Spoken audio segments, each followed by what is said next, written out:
এই ভর্তাটা খাওয়ার পর আপনার শুধু একটা কথাই মনে হবে যে রেসিপিটা কেন আগে শিখলাম না, যেমনটা আমার সাথে হয়েছিল। রান্নাঘরে থাকা কিছু উপকরণ দিয়েই খুব সহজে একটা ভর্তা রেসিপি আজকে আপনাদেরকে শেয়ার করব। এইভাবে ভর্তা বানিয়ে যদি একবার কাউকে খাওয়ান, সে তো আপনার ভর্তার স্বাদ কখনোই ভুলতে পারবে না। এই ভর্তা বানাতে শুরুতেই লাগছে সরিষা। আমি এখানে হলুদ সরিষা নিয়েছি। এখানে কিন্তু কালো সরিষা ব্যবহার করা যাবে না, হলুদ সরিষাটাই নিতে হবে। আমি হাফ কাপ থেকে কিছুটা কম নিয়েছি।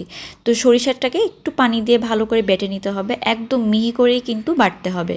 এজন্য আমি পাটায় বেটে নিচ্ছি। শিলপাটাতে বাটলে একদম সুন্দরভাবে বাটা যায়, কিন্তু ব্লেন্ডারে বাটতে গেলে দেখা যায় কি এরকম মিহি করে বাটা যায় না। তো আমি এই জন্যই শিলে ভালো করে বেটে নিয়েছি। এখন এখানে নিয়ে নিচ্ছি রসুন। আমি 3টা মিডিয়াম সাইজের বা ছোটো সাইজের দেশি রসুন নিয়েছি। রসুনটাকে একটু আলতো করে থেতো করে নিয়েছি। এখন এখানে দিয়ে দিচ্ছি পেঁয়াজ। দেশি পেঁয়াজটা নিয়েছি, এখানে 2টা মিডিয়াম সাইজের পেঁয়াজ হালকা করে আমি একটু জাস্ট বেটে নিচ্ছি। আর আলাদা কিছু পেঁয়াজ কুচি করে রেখেছি, 2টা পেঁয়াজ, সেটা আমি পরে রান্নায় ব্যবহার করব। তো পেঁয়াজগুলো একটু আধা বাটা করে নিয়ে আমি তুলে নিচ্ছি। এখন আমি একটা প্যানের মধ্যে দিয়ে দিচ্ছি পরিমাণ মতো তেল। এখানে তেল আছে প্রায় 4 টেবিল চামচের মতো। তার মধ্যে আমি একটা বড় সাইজের পেঁয়াজ কুচি দিয়ে দিলাম। তো পেঁয়াজটা দেওয়ার পরে ভালোভাবে কিন্তু নেড়েচেড়ে মিশিয়ে একটু ভেজে নিতে হবে।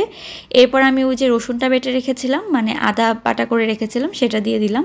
তো এগুলোকে হালকা করে একটু ভেজে নেওয়ার পরেই আদা বাটা করে রাখা পেঁয়াজটা দিয়ে দিচ্ছি। তো পেঁয়াজ, রসুন আর ওই যে প্রথমে যে গোটা পেঁয়াজ দিয়েছিলাম, তো সেগুলোকে কিন্তু ভালো করে একটু ভেজে নিতে হবে।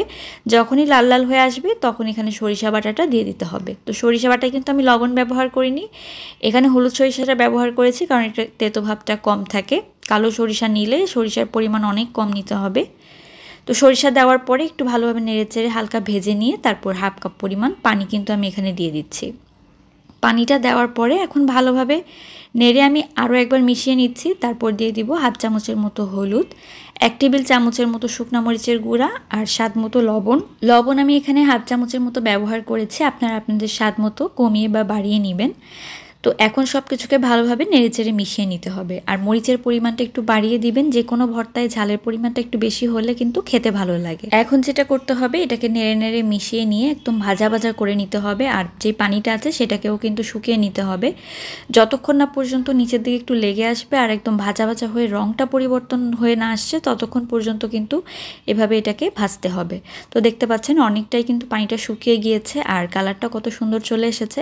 এটা আরও কিছুক্ষণ ভাজতে হবে। তো এই ভর্তা যদি আপনি কাউকে বলে না দেন যে এটা সরিষার ভাজা ভর্তা, সে তো বিশ্বাসই করতে পারবে না যে আপনি এটা সরিষা দিয়ে তৈরি করেছেন। একদম অন্যরকম একটা স্বাদ। এই ভর্তা আপনারা খুদের ভাত, যে কোনো ধরনের পিঠা দিয়ে খেতে পারবেন, অনেক বেশি সুস্বাদু হয় খেতে। রেসিপিটা ভালো লাগলে অবশ্যই কিন্তু একবার এভাবে বানিয়ে দেখবেন। সবাই ভালো থাকবেন। আল্লাহ হাফেজ।